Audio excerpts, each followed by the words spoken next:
تو اس کا مطلب ہے کہ یہ مضاف ہے، کیونکہ مضاف میں نہ ال آ سکتا ہے اور نہ تنوین۔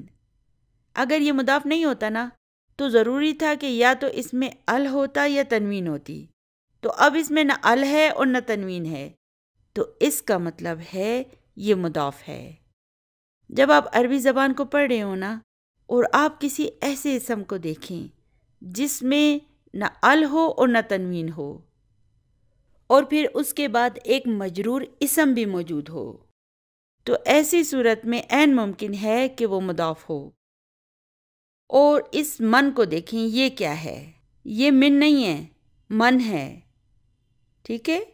ہم نے پہلے پڑھا تھا نا من ہاذا اور من ذالکا، تو یہ من ہے۔ فی الحال ہم اس کی زیادہ گہرائی میں نہیں جائیں گے۔ اچھا، تو اگر یہ قلم مضاف ہے تو پھر ہمیں مضاف الیہ کو بھی تلاش کرنا ہوگا۔ تو اس کا مضاف الیہ کہاں ہے؟ قلموں کے بعد تو من لکھا ہوا ہے، اور اگر یہ من مضاف الیہ ہوتا تو یہ مجرور ہوتا، مگر مجھے تو اس پر کوئی کسرہ نظر نہیں آ رہی ہے نا؟ اس کے آخر میں تو دیکھیں سکون ہے۔ دیکھیں، اگر آپ کو کسی ولیمے میں جانا ہو تو آپ کون سا لباس پہنیں گے؟ ظاہر ہے کہ ہم شادی بیاہ کا عروسی لباس پہنیں گے، اور مرد حضرات بھی موقع کی مناسبت سے سوٹڈ بوٹڈ ہو جائیں گے، اور خواتین میک اپ بھی کر لیں گی اور جویلری وغیرہ بھی پہن لیں گی۔ ظاہر ہے وہ شادی کی مناسبت سے تیار ہو جائیں گی۔ لیکن اگر ہمیں مسجد میں جانا ہو تو پھر ہم کیا کریں گے؟ ہم سادہ لباس پہن کر جائیں گے۔ عروسی لباس پہن کر ہم مسجد میں تو نہیں جا سکتے نا، تو مسجد میں جانے کے لیے ہم سادہ لباس پہنیں گے۔ اور اگر ہمیں گھر میں رہنا ہو تو پھر ہم کیا کریں گے؟ گھر میں عام طور پر ہم ڈھیلا ڈھالا سا آرام دہ لباس پہننا پسند کرتے ہیں،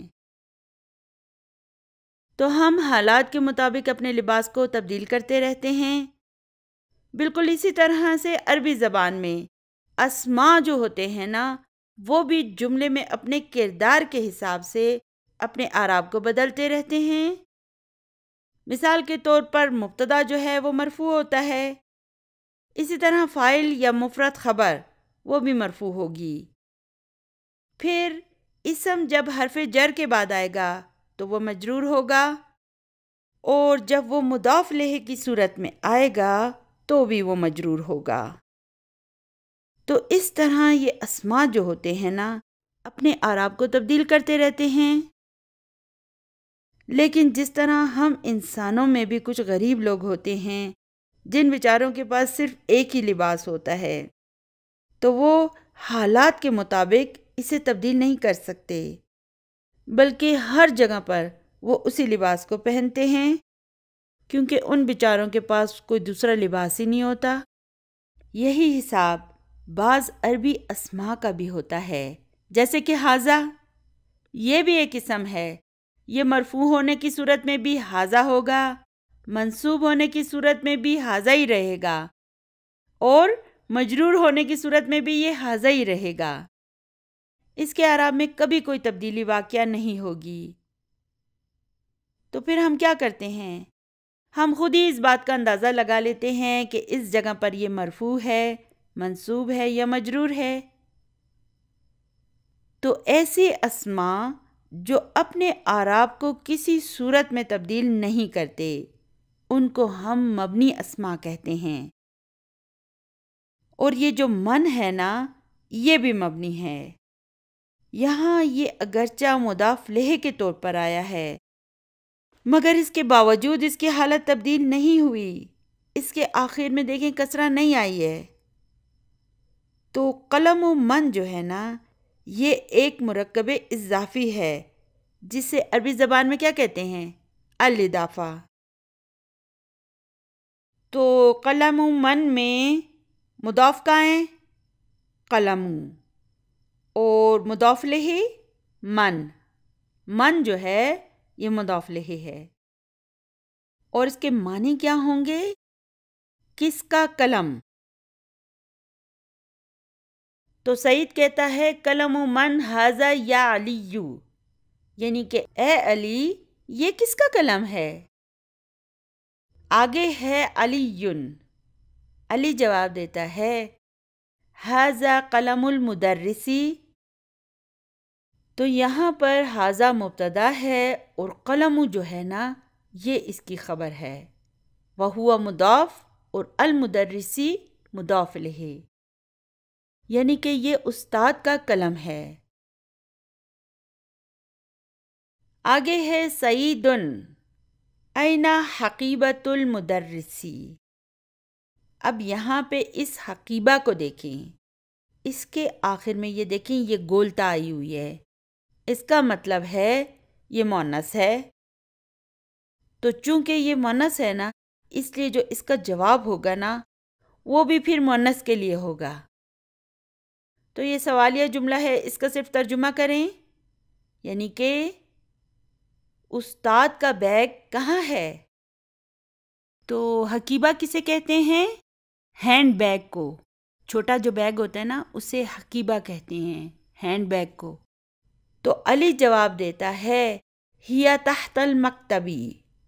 اب دیکھیں حقیبہ کیا تھا؟ مؤنث تھا نا، اس لیے اس کے لیے ہیا آیا ہے۔ اگر میں اس حقیبہ کی جگہ کتابو لگا دوں نا تو پھر اس صورت میں جواب ہوا سے شروع ہوگا، لیکن چونکہ حقیبہ مؤنث ہے نا اس لیے ہم اس کے لیے مؤنث کی ضمیر استعمال کریں گے، یعنی کہ ہیا کو لگائیں گے۔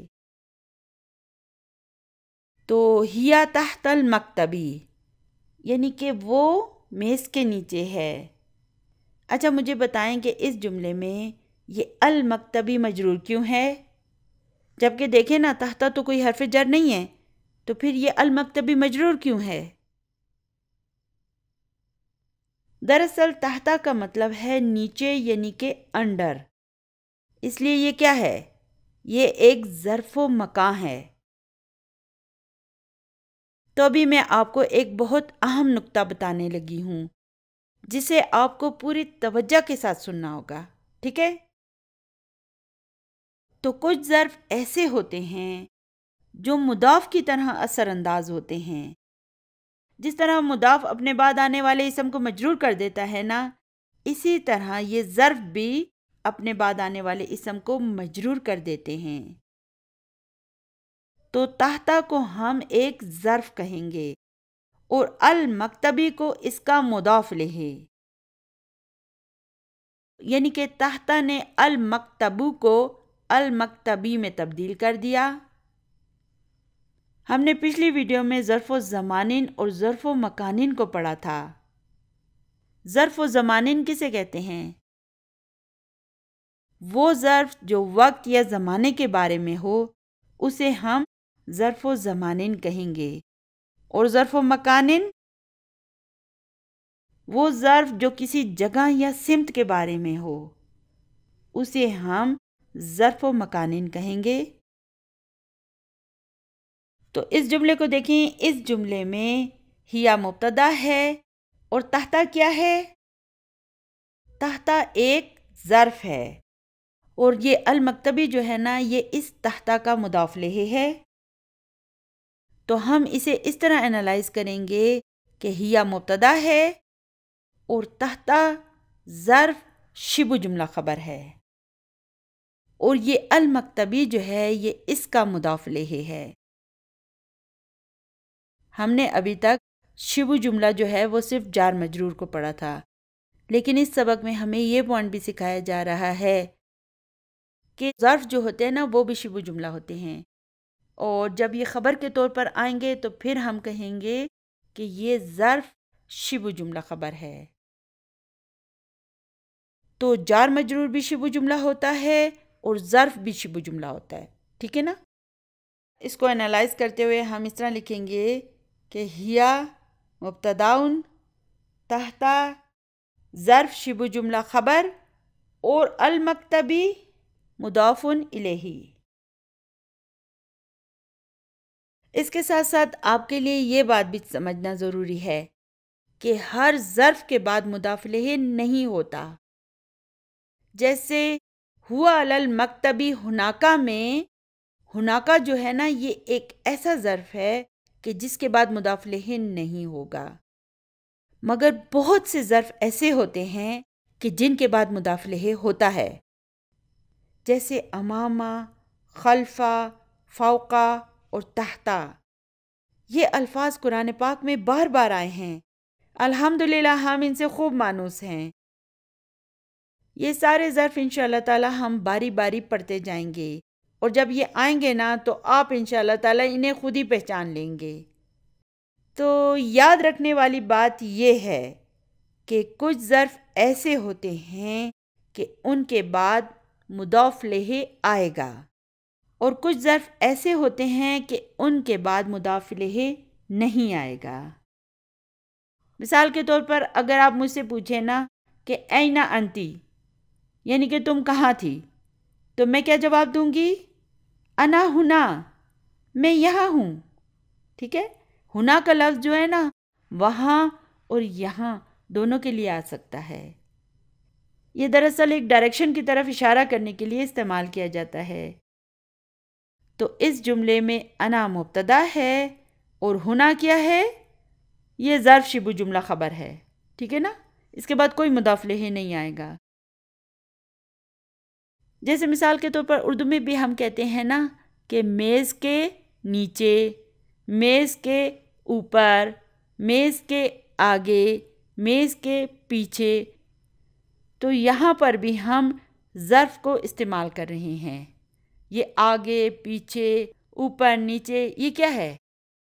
یہ سب ظروف ہیں۔ ابھی مجھے امید ہے کہ آپ کے لیے عربی زبان کو پڑھنا تھوڑا آسان ہوتا جا رہا ہوگا۔ جو آپ عربی زبان کو سیکھتے جائیں گے نا، یہ آپ کے لیے دلچسپ اور باعث مسرت ہوتا جائے گا۔ بس اللہ تعالیٰ سے دعا ہے کہ اللہ تعالیٰ میرے لیے پڑھانا اور آپ کے لیے اسے پڑھنا آسان فرما دے، اور اس محنت کے بدلے ہماری دنیا اور آخرت کی مشکلات کو دور فرما دے۔ آمین ثم آمین۔ تو چلیے ایسا کرتے ہیں کہ میں آپ کے ساتھ اپنا طریقہ کار ڈسکس کر لیتی ہوں۔ میں پتہ کیا کرتی ہوں؟ میرا طریقہ یہ ہے کہ میں گرامر کی ٹرمز کے بارے میں اپنی یادداشت کے لیے اپنی کتاب پر کچھ نشانات لگا دیتی ہوں، جس سے مجھے ان کو دہرانے میں بہت آسانی ہو جاتی ہے۔ خاص طور پر جب ہم دوسروں کو پڑھا رہے ہوتے ہیں تو ہو سکتا ہے کہ ہم کسی گرامر کے پوائنٹ کو بتانا بھول جائیں، کیونکہ ہمارے اس کورس کا طریقہ کار یہ ہے کہ ہم نے اپنے اسٹوڈنٹ کو بار بار بتانا ہوگا کہ یہ مبتدا ہے، یہ خبر ہے، یہ مبتدا ہے، یہ جار مجرور ہے، یہ ظرف ہے، تو ہم نے بار بار بتانا ہوگا نا۔ تو ایک استاد کے طور پر جب ہم اپنی کتاب پر ان نشانات کو دیکھیں گے نا، تو پھر ہم اپنے اسٹوڈنٹس کے لیے ان کو بار بار دہرانا نہیں بھولیں گے۔ تو مبتدا کو آئیڈینٹیفائی کرنے کے لیے میں اپنے جملے میں اس طرح کی ایک ٹیڑھی لکیر لگا دیتی ہوں، ٹھیک ہے؟ خبر کے لیے میں اس طرح کا ایک دائرہ بنا دیتی ہوں، اور جار مجرور کی پہچان کے لیے اس کے نیچے میں اس طرح کی ایک زگ زیگ لائن بنا دیتی ہوں، ٹھیک ہے نا؟ پھر اس کے بعد باری آتی ہے مضاف کی۔ تو مضاف اور مضاف الیہ کی پہچان کے لیے میں اس طرح کے 2 ایروز اس کے نیچے لگا دیتی ہوں۔ یہ جو بڑا والا ایرو ہے نا یہ مضاف کے لیے ہوتا ہے، اور یہ چھوٹا مضاف الیہ کے لیے۔ اور جو ظرف ہوتا ہے نا اس کے گرد میں اس طرح کا ٹرائنگل بنا دیتی ہوں، تکون بنا دیتی ہوں، ٹھیک ہے؟ فائل کے نیچے میں اس طرح ایف لکھ دیتی ہوں تاکہ مجھے یاد رہے کہ یہ فائل ہے، اور حرف و عطف کے نیچے میں یہ نشان لگا دیتی ہوں۔ یہ نشانات میں آپ کو ہر وقت بار بار نہیں بتاؤں گی، آپ کوشش کریں کہ آپ خود ہی ان کو یاد رکھیں، ٹھیک ہے نا؟ میں انہیں بار بار نہیں دہراؤں گی۔ مثال کے طور پر دیکھیں، یہ حاذا کتاب حامدین میں حاذا مبتدا ہے نا، تو مبتدا کے لیے میں اس طرح کر کے اس پہ ایک نشان لگا دوں گی، اور کتاب حامدین جو ہے یہ مضاف بھی ہے اور مضاف الیہ بھی ہے، ٹھیک ہے، یہ میں نے مضاف مضاف لے کا نشان لگا دیا. اور اب جو یہ کتابو ہے نا، یہ مضاف ہونے کے ساتھ ساتھ یہ خبر بھی ہے، اس لیے اس کے گرد میں ایک ایسے دائرے کا نشان لگا دوں گی. ٹھیک ہے، ایسے کر کے تو یہ ہوگا ھذا کتابو حامدین. تو اس طرح جب بھی میں بک کو کھولوں گی نا تو مجھے پتہ چل جائے گا کہ یہ ھذا مبتدا ہے اور یہ کتابو جو ہے نا یہ مضاف بھی ہے اور اس کی خبر بھی ہے. اور اس چھوٹے ایرو کی وجہ سے مجھے پتہ چل گیا کہ حامدین جو ہے نا یہ صرف مضاف لہ ہے. ٹھیک ہے، اسی طرح یہاں پہ دیکھیں یہ ہوا کیا ہے، ہوا مبتدا ہے اس لیے میں اسے نشان لگا دیا. تحتا کیا ہے، یہ ایک ظرف ہے، اس کے گرد میں ایسے کر کے نا ایک ٹرائنگل بنا دوں گی. ٹھیک ہے، ظرف ہونے کے ساتھ ساتھ خبر بھی ہے اس لیے میں نے اس کے گرد سرکل بھی لگا دیا. تو اس طرح مجھے پتہ چل جائے گا کہ یہ تحتا جو ہے ظرف ہونے کے ساتھ ساتھ خبر بھی ہے. چلیے ابھی یہ المکتبی جو ہے نا یہ اس ظرف کا مضاف لہ ہے، اس لیے اس کے نیچے میں ایک چھوٹا ایرو لگا دوں گی. دو نہیں لگاؤں گی، مضاف کا نہیں لگاؤں گی، صرف مضاف لہ کا لگا دیا. ٹھیک ہے، اور یہ ہنا کا کیا ہے، یہ پھر ایک ظرف آ گیا، اس پر پھر میں ایک ظرف کا نشان لگا دوں گی. اب دیکھیں نا یہ ہنا کا جو ہے نا یہ خالی ظرف ہے اس لیے میں نے اس پر ایک ٹرائنگل کا نشان لگا دیا. لیکن تحتا جو ہے ظرف ہونے کے ساتھ ساتھ خبر بھی ہے اس لیے میں نے اس کے گرد سرکل بھی لگا دیا. اب اس جملے میں دیکھیں ہوا مبتدا ہے اور المکتبی یہ کیا ہے، یہ جارن و مجرورن ہے، اس لیے دیکھیں میں نے اس کے نیچے زگ زیگ لگا دیا. ٹھیک ہے، اور اس کے ساتھ ساتھ یہ کیا ہے، اس کے ساتھ ساتھ جو ہے یہ جارن و مجرورن شبہ جملہ خبر بھی ہے اس لیے میں نے یہاں پر ایک سرکل بھی بنا دیا. اور اس مکتبی کو دیکھیں یہ اسم مجرور ہونے کے ساتھ ساتھ مضاف بھی ہے نا اس لیے میں یہیں سے ایک ایرو کا نشان لگا دوں گی. اور المدرسی صرف مضاف لہ ہے. ٹھیک ہے، تو اب یہاں پہ دیکھیں ہیا کیا ہے، ہیا مبتدا ہے، تحتا ظرف ہے اور اس کے ساتھ ساتھ کیا ہے، شبہ جملہ خبر ہے اس لیے میں نے اس کے گرد سرکل بھی لگا دیا خبر کا نشان. اور المکتبی یہ مضاف لہ ہے. ٹھیک ہے، اب اس لائن کو دیکھیں، یہاں پر یہ خرجہ فعل ہے نا اور فعل کے اندر فاعل موجود ہوتا ہے، لیکن جب جملے کے اندر فاعل موجود ہوگا تو ہم اسی کو فاعل کہیں گے.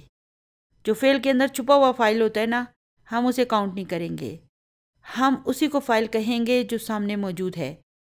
تو اب یہ المدرسو فاعل ہے نا تو اس کے نیچے میں اس طرح ایف لگا دوں گی یعنی کہ یہ فاعل ہے.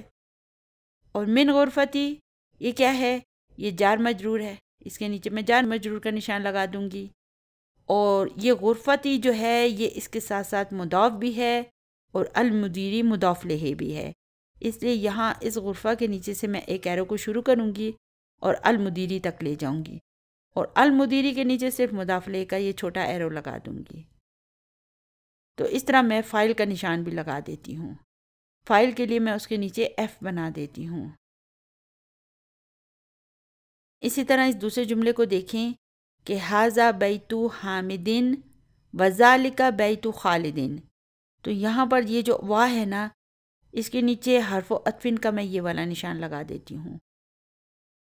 تو حرف و عطفن کے لیے میں یہ نشان لگاتی ہوں اور فاعل کے لیے اس کے نیچے میں اس طرح ایف بنا دیتی ہوں اور جار مجرور کے لیے اس طرح میں زگ زیگ لائن لگا دیتی ہوں اور مضاف لہ کے لیے اس طرح ایروز لگا دیتی ہوں نیچے.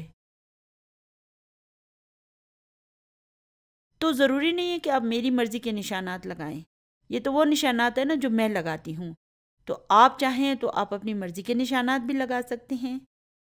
ہمارا مقصد یہ ہے کہ جب ہم اپنے اسٹوڈنٹس کو پڑھائیں یا مثال کے طور پر آپ کافی سال بعد اپنی کتابوں کو کھولتے ہیں تو آپ کو فوراً یاد آ جائے گا کہ یہ مضاف ہے، یہ مضاف لہ ہے، یہ حرف جر ہے، آپ سے کوئی غلطی نہیں ہوگی. ٹھیک ہے نا، تو اگر آپ اپنی کتاب پر اس طرح نشانات لگا لیا کریں تو آپ کو اسے ریوائز کرنے میں پھر انشاءاللہ تعالیٰ بہت سہولت ہوگی. ٹھیک ہے.